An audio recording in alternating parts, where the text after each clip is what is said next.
Okay, welcome everyone to our morning session in Second Life. Good morning. For those of you in Europe, good evening.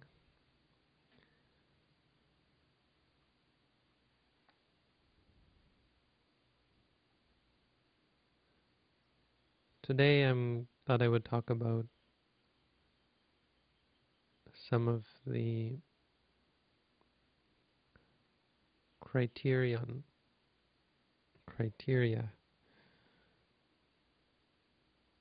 by which we use to by which we decide what is the Buddha's teaching and what is not the Buddha's teaching. I gave a talk, I think, last week, or not so far in the past, about all of the different schools of Buddhism and how in my mind it's really going against the purpose of Buddhism to split up into different groups, and that really when you look at all of the different types of Buddhism, what they claim to be unique about their school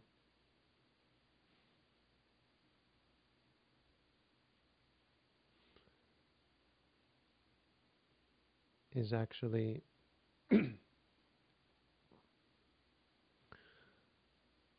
generally not unique to any one school. And in fact, what it seems is that each of the schools, the one that I belong to included, tends to go to extremes in regards to their specialty. And so rather than having a balanced approach, a Buddhist approach, they have a very specialized approach towards Buddhism, which tends to really miss the point and miss the whole elephant, as I said. So following up on that, I thought it would be of interest to people to know, well, what exactly is a good criterion? If we accept the idea that we should all just be Buddhist, then how do we know, what is true Buddhism when what is not true Buddhism? And it's really not that difficult. We actually have some guidelines as to what is the Buddhist teaching and what is not. And so today I thought I'd bring up one such list in the tradition that I follow. But I think there's nobody in any tradition who would be likely to go against the general feeling of encompassed in these teachings.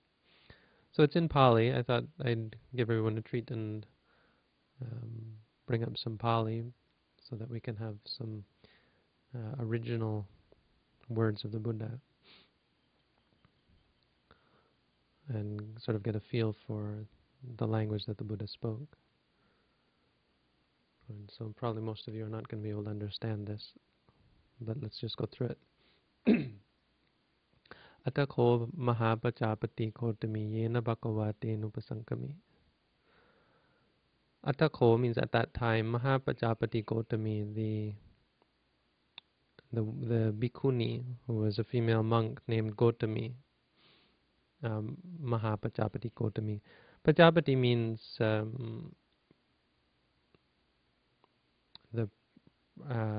sort of like mother. It's an ancient Indian word, and so it could either be used as her name or as an epithet to mean that she was the one who looked after the Buddha as he was growing up. Maha just means great. Gotami was her clan name or her given name. The Buddha's clan name was also Gotama, so we also always hear about Buddha Gotama. Yena Bhagavate Nupasankami, where the Blessed One was, there she went up to. It means she went to see the Buddha. Bhagavantang just means it's an epithet for a leader of a religion, and so in Buddhism it means the Buddha. Upasankamitva bhagavantang abhivadetva ekamantang athasi. having approached the Buddha and abhivaditva, paid respect to the Buddha, means most likely bowed down to the Buddha. Ekamantang athasi, stood to one side, or stood in an appropriate place.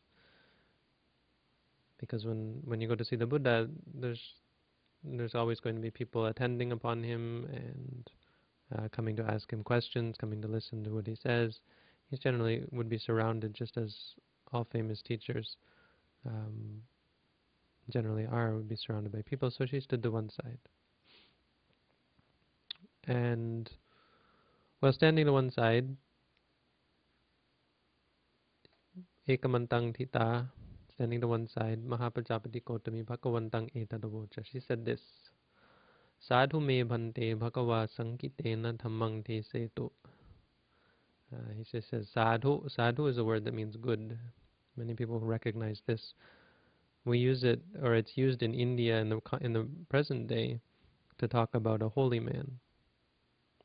And so it has a double meaning here. It means someone who is a good person, a sadhu, and it just means good. So sadhu here means good. She said, it would be good for me, Venerable Sir, if the Blessed One could teach the Dhamma in brief, sankitena, in brief. Dhammang is the Dhamma. Yamahang bhagavato dhammang sutva eka vupakatha apamata atapini pahitata viharayanti. Lots of words that difficult to understand. Yamahang bhagava dhammang sutva. So she wants a teaching by which, having heard the Dhamma from the Buddha, she would be able to go off alone into seclusion. Eka means one. Vupakata means to go out in seclusion. Appamata means to be diligent. She would be diligent and put out effort and dwell, giving up, abandoning the defilements.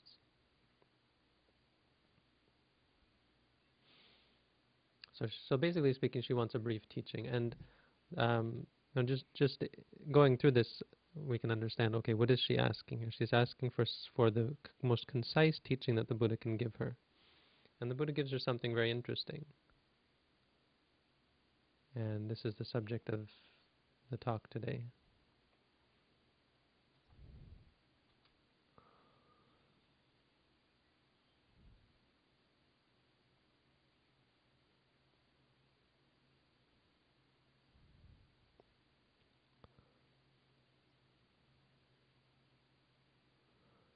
The Buddha says, Ye kotwang gotami dhamme chanayasi ime dhamma.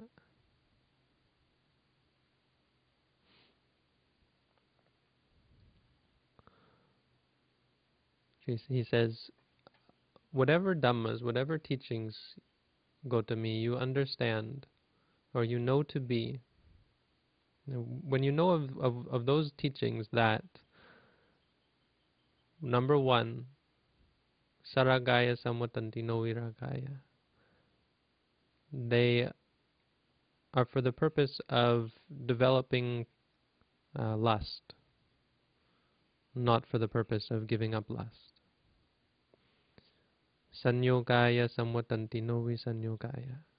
They are for the purpose of becoming attached, not for the purpose of giving up attachment, or for the purpose of bondage, not for the purpose of freedom from bondage.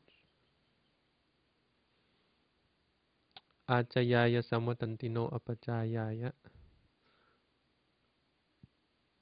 They're for the purpose of building up, not for the purpose of giving up. Mahichataya samvatanti na apichataya. They are for the purpose of great wanting, having of great desires, having many desires, not for the purpose of being of little desire, or having few desires, fewness of wishes. Asantutiya sammatanti, no asantutiya.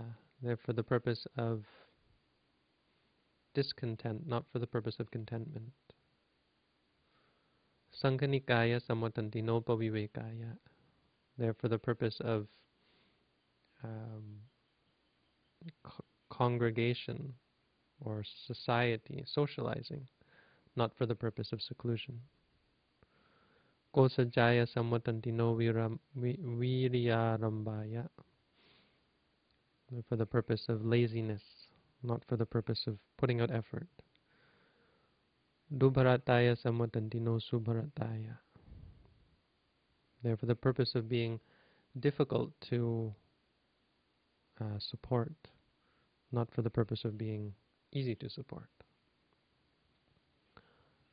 What do you think? Are these things likely to be the Dhamma of the Buddha? No, the Buddha says, ekang sena. You can be sure that what do you say? They are totally on the side of, you can be sure completely. You can hold perfectly to be true that neso dhammo, this is not the Dhamma, neso vinayo, this is not the Vinaya, netang sattu sasananti, this is not the teaching of the teacher, of our teacher.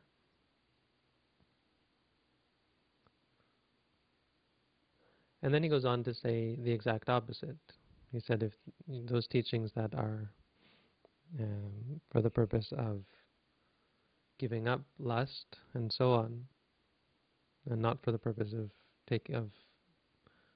having lust, of gaining lust, and so on, then these are the teaching of the Buddha. And this is, I think, a really good list, something that we can always use to verify for ourselves, and to not get caught up in particulars. That really the Buddha's teaching is not something high and mighty or high and, what do you say, it's not something esoteric or hard to understand. It's not something that is philosophical or theoretical. It's something quite simple. It's just generally totally against the way we look at the world. It's totally against our ordinary way of life, diametrically opposed to our approach to existence. So it's not something, it shouldn't be thought of as something that you have to read or have to study or have to spend years and years just to understand it. The years and years should be spent in practice, in trying to perfect it. So what do we have here? We have altogether 8 criteria by which we can tell whether something is the Buddha's teaching. Saragaya samvadanti no viragaya. The Buddha's teaching is for the purpose of giving up lust, for the purpose of giving up all desire.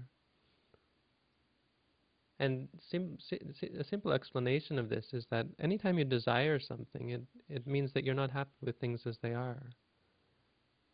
It's a very simple fact that desire is basically saying to yourself that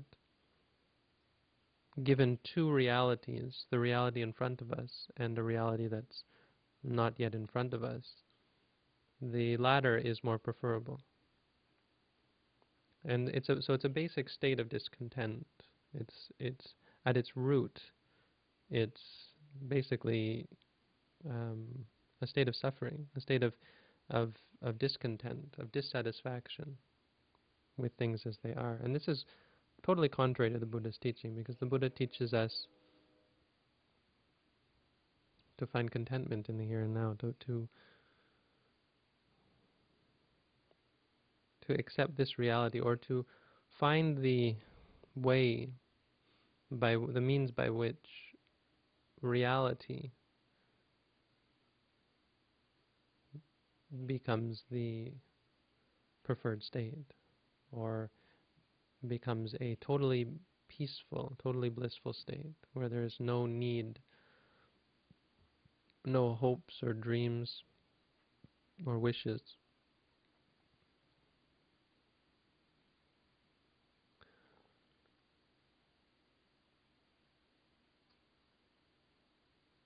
and especially no lust.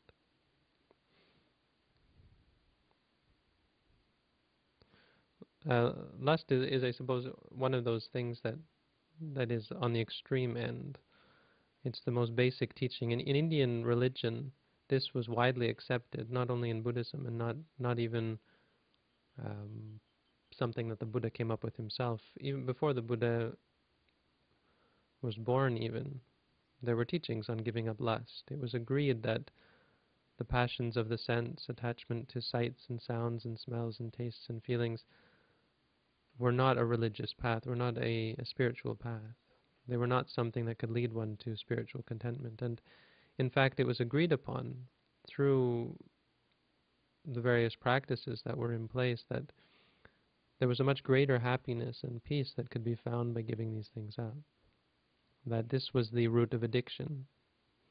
It's the same as a drug addict, to be addicted to sensual pleasures.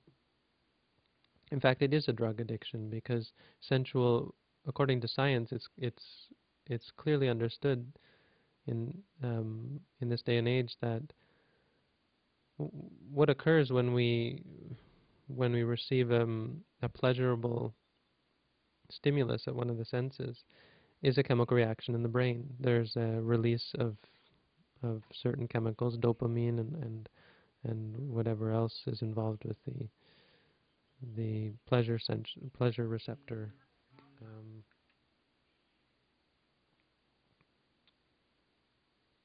system, and that leads to a pleasurable feeling. It's a drug that gives us happiness. It does that for a short time, and then goes away, and leaves the receptors in a less than optimal state, so that the next time we receive the stimulus, there's a release of less of the chemical, and the receptors are not able to process as much, and so on. And so the system is not able to bring as much pleasure, as much happiness as the first time, and so on and so on. And so it leads to more work for less pleasure. It's a drug addiction. When we talk about sex, when we talk about even just ordinary sensual pleasures, at the very base, it's a drug addiction.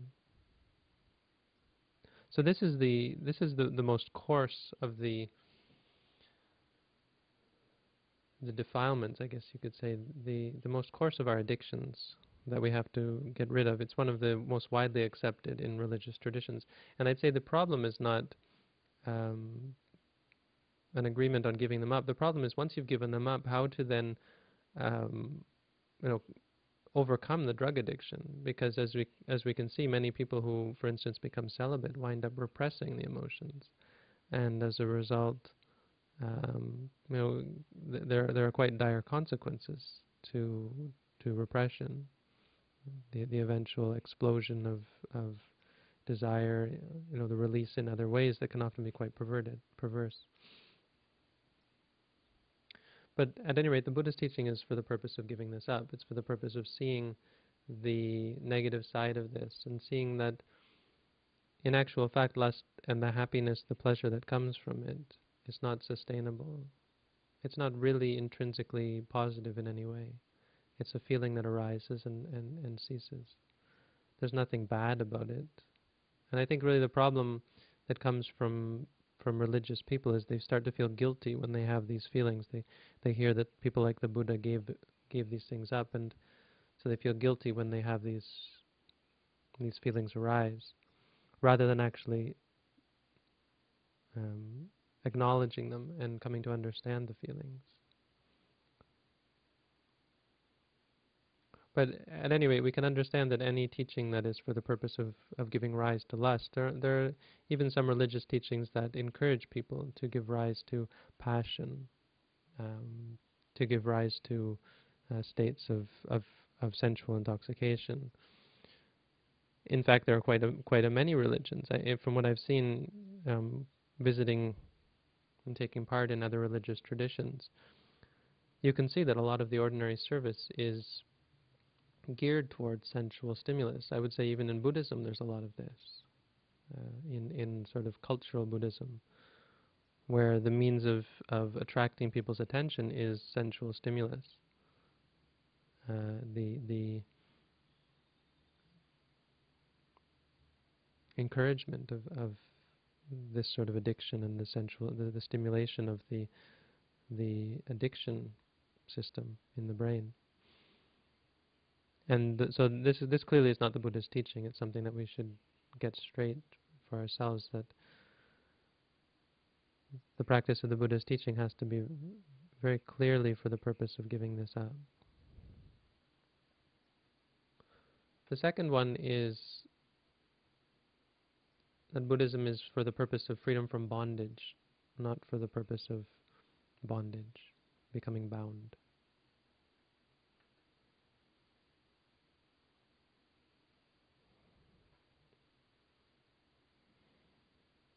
So obviously in our life we in a worldly sense, this is easy to see the difference between being bound and being unbound.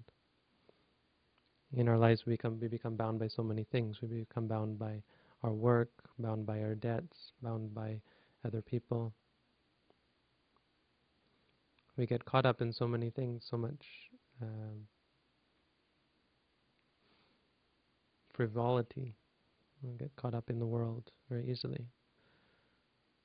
But in spirituality, we also get caught up in this as well. We become bound to rites and rituals. We become bound to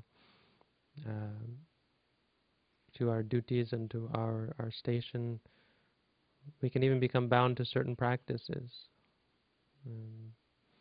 We get caught up in the idea of being this or being that. Sanyoga, which means to be bound. This is why I stressed last time about not identifying as this type of Buddhist or that type of Buddhist. That we follow the Buddhist teaching should really be enough, and we understand that the Buddhist teaching is not to become anything, not to be bound to anything, to say that I am this. Often when talking with Buddhist meditators, there still is this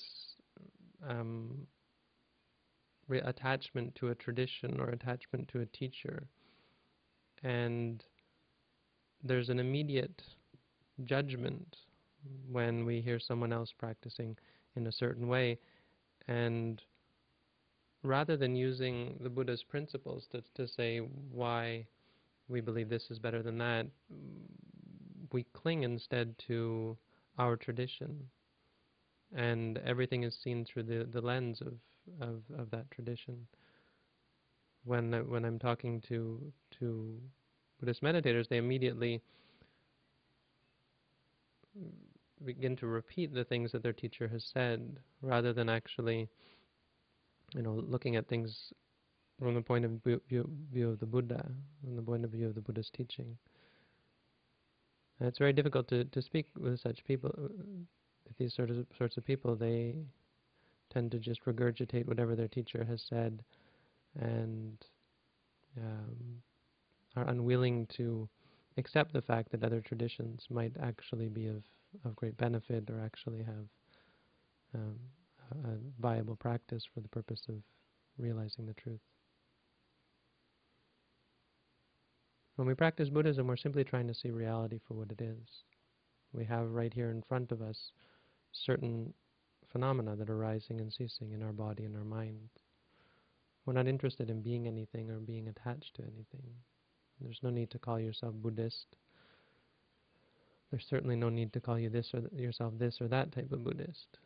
Even in the tradition that I follow, there are different nikayas or groups, and these groups now don't talk with each other. I put a picture up that one of my old students sent me of her ordination. She's ordained as a female monk. I put it up on my website, and a monk from Europe sent me an email saying, he said, "Bhante, please don't get involved in this schism." And so I wrote back and said, well, these people look quite harmonious to me. There doesn't seem to be any schism going on at all. They were happy and smiling, and there were monks and nuns. There's about 20 of them in the picture. I said, honestly, you sound more like a schismatic to me. And we cling to this. They have this idea that this is not correct and that is not correct for really no reason, no purpose, and without really even thinking. And so without thinking, we create barriers. We cling to things, and we compartmentalize reality into our way, your way, right way, wrong way. When all the Buddha was really trying to teach us is to understand reality.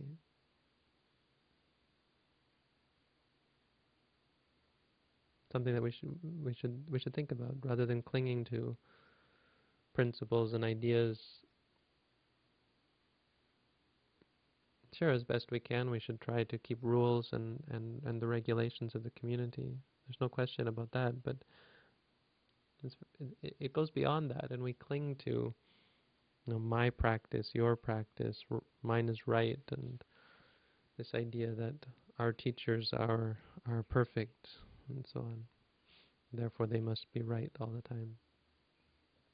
The Buddha said we're not to cling, and when you see something that leads to clinging, that's not the Buddha's teaching. The third one is for building up, and not for taking down. Buddhism is not for building anything up, not for creating anything, not for becoming anything. We don't want to become this or become that. We don't want to become a Buddhist or a Buddhist teacher or even become a monk.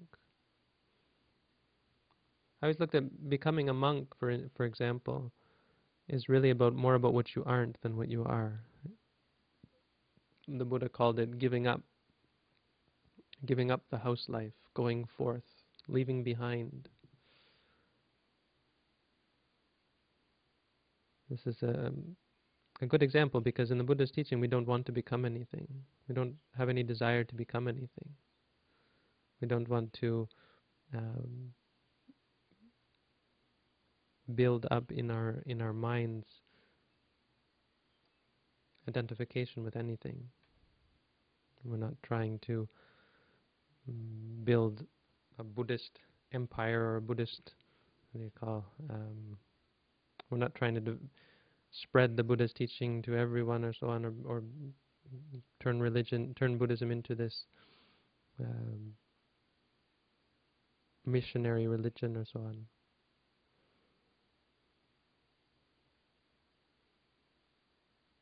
In fact, we're trying to take down much of who we are. We're trying to give up our identifications with this and that, with who we are and with our status in life, with ideas like class, social class, and gender, and so on. We're trying to, in our minds, give up the attachment to self. We're not trying to build up anything.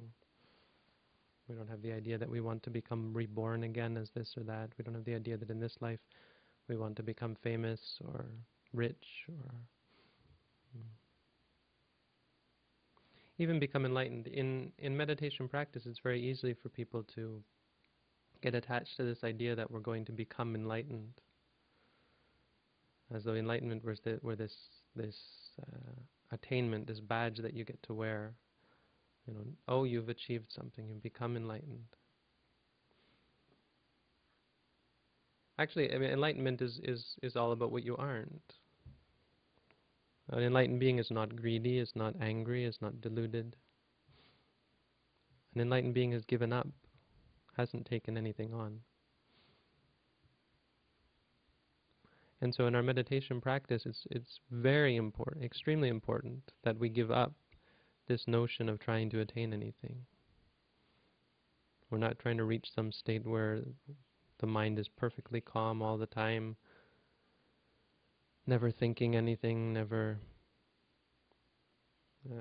feeling any pain.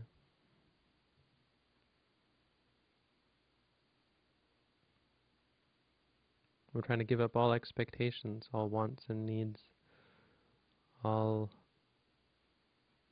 attachments whatsoever. We don't need to become anything. It's more of a giving up of the path than a taking on of any path. Giving up of all paths. The path of the Buddha is to be here and now, to stop going, to stop coming. The Buddha said in Nibbana there is no going and no coming. Nibbana isn't somewhere else. Enlightenment isn't a place that we go to.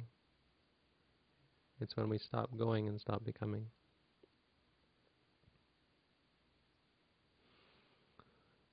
The fourth one, mahichataya samvatantino apichataya. Buddha said those things that are for the purpose of wanting many different things, not for the purpose of wanting little. I think this goes along with much of what I've already said. I'm not going to go in much detail here.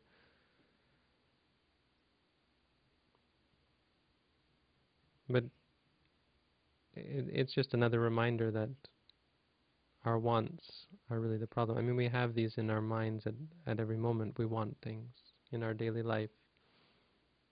Every situation in our lives becomes a want.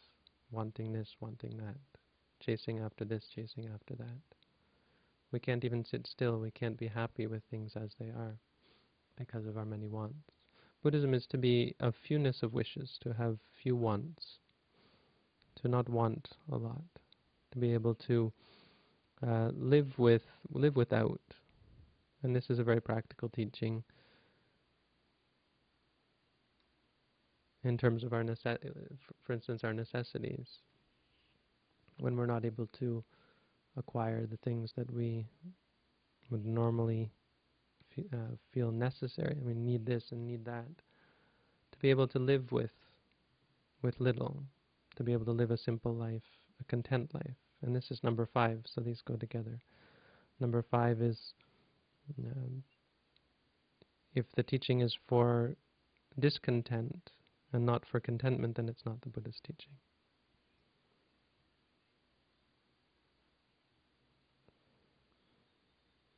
Number 6 is rather important, that I think is often missed in Buddhist practice or in spiritual practice, is the need for solitude, the need to take time off. You hear a lot about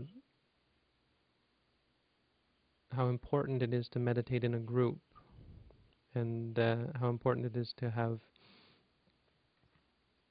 to sit together in a group when you meditate. And I think it's really it's actually a sign of the importance to not be in a group. When we practice in a group, it's obviously much easier because your mind is constantly being reminded by the people around you, reminded to focus, to not become distracted. And so it's quite easy in that sense. But the problem with it is, and you can see this if you ever take the time to go off on your own, is that when you're in a group, your mind is constantly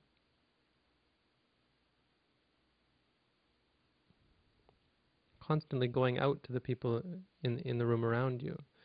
You're not actually as focused as you think you are. We think it's so easy to sit in a group because you constantly think of the people around you, and you feel kind of embarrassed if you slouch or if your mind wanders or if you think bad thoughts and so on.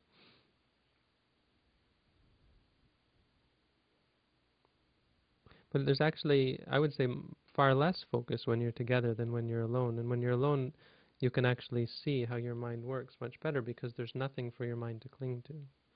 There's no external phenomena, no external stimulus.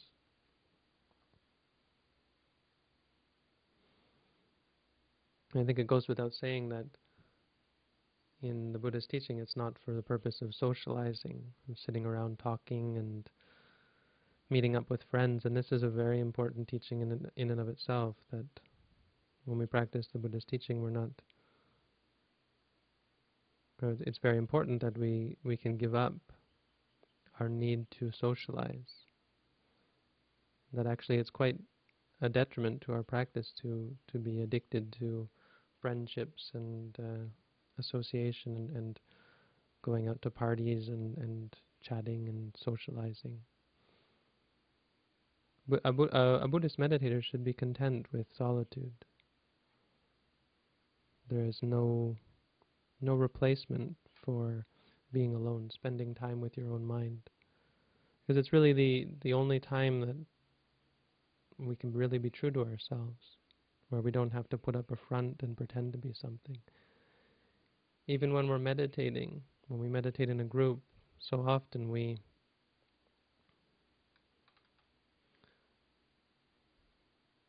put on a front, right? We don't want other people to think that we're a bad meditator, so we sit up straight and we put on a front even when we're meditating. But when we're alone, we give this all up and we're able to be true and completely with ourselves, not focusing on anything else. Number 7 is that the Buddha's teaching is for putting out effort, not for being lazy.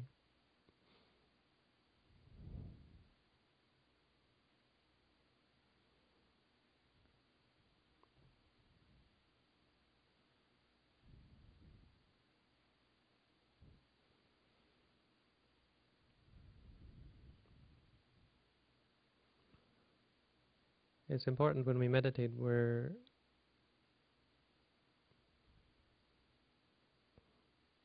not just meditating to feel peaceful and calm, to sit down and to get something.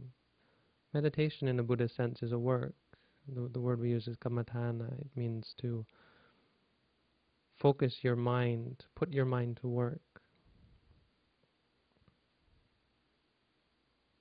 When we practice meditation, we're not going to simply just sit there and fall asleep. It's not just a relaxation time. It's not our vacation time, our time away from life. Meditation is for the purpose of clearing the mind, for developing the mind. I think it's very easy to become lazy in our practice, where we practice maybe once a day, twice a day. We're not really developing our minds, but simply falling back into a state of peace and calm.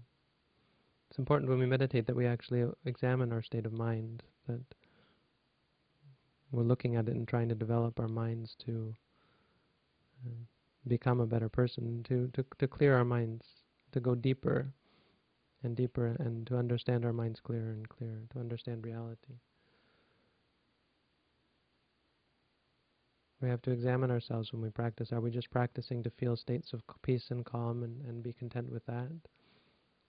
Or are we actually learning something? I would say if you're practicing correctly, every time you sit down, you should learn something new about yourself.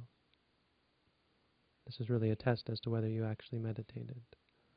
Meditation is the contemplation, the examination of oneself.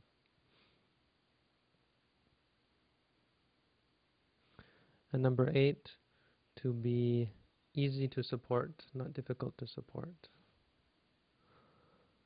This one, well, taking it twofold. First, in terms of our daily lives.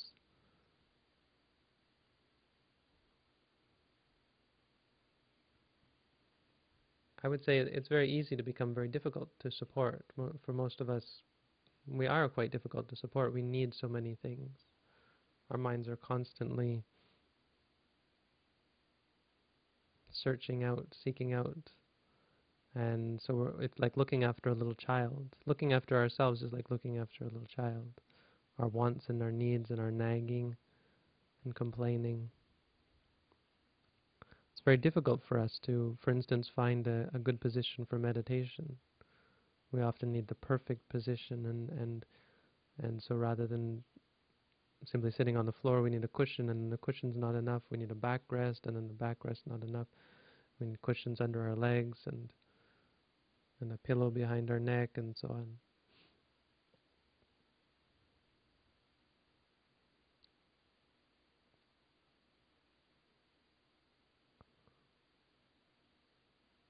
we live our lives in a state of general discontent, not being able to stick with the here and the now. Even right now, you can examine yourself.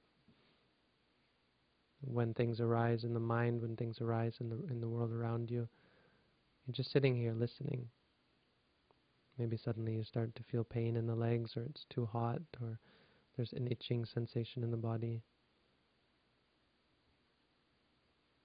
Maybe it's been half an hour already and it's starting to get boring.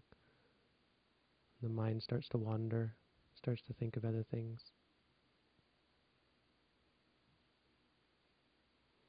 You can see the mind is quite difficult to take care of. It's not easily amused.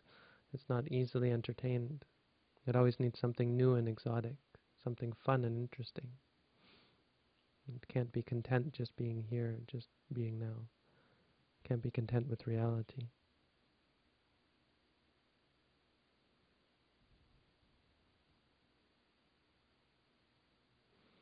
So the Buddha said the Buddha's teaching is for the purpose of being easy to take care of.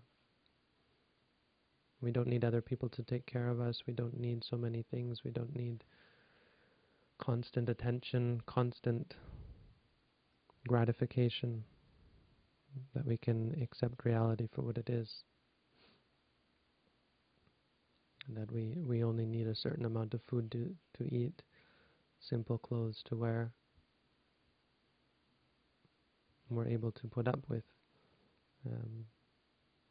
anything that arises. So I thought I'd point this list out to everybody and let you know that there are general principles by which we can say what is the Buddha's teaching. So that was a list of those things that aren't. Just for completeness, here's the rest of it. And just to recapitulate, to go over it again. Those things that are for the purpose of giving up lust, those things that are for the purpose of giving up bondage, those things that are for the purpose of not collecting or not building up oneself, those things that are for the purpose of being a fewness, of having few wants or few wishes, those things that are for the purpose of contentment, for the purpose of seclusion, for the purpose of putting out effort, and for the purpose of being easy to support. You can be sure, O Gautami, that this is the Dhamma, this is the Vinaya, this is the teaching of our teacher. Okay, so that's the Dhamma for today. Thank you all for staying the course. If anyone has any questions, I'm happy to take them. Otherwise, thanks for coming.